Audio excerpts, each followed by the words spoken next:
ہشام بن عبد المالک بن مروان ملعون نے ایک مرتبہ حاکم مدینہ کو خط لکھا کہ ہمیں ایسی اطلاع ملی ہے امام باقر علیہ السلام ہماری حکومت کے لیے خطرے کا باعث ہیں، لہذا امام کو فوراً شہید کروا دو۔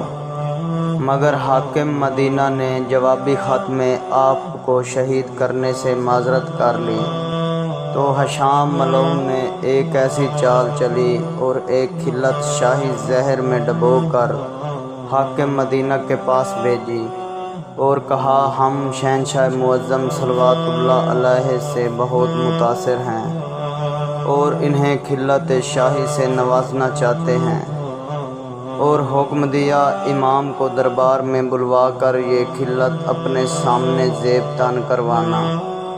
4 ذی الحج 114 ہجری کو مولا نے تسلیم و رضا کے کلمات ادا فرماتے ہوئے یہ خلت پہنی تو زہر نے جسم اطہار پر اثر کرنا شروع کیا۔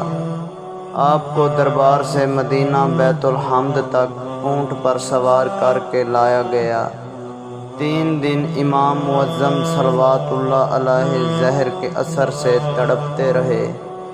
7 ذی الحج آپ نے اپنی عطرت طاہرہ صلوات اللہ علیہم کو اپنے پاس بلوا کر وصیت فرمائی اور امام جعفر صادق علیہ السلام کو اپنا وصی و جانشین مقرر فرمایا اور اس دنیا سے تاب نظارہ واپس لے لیا۔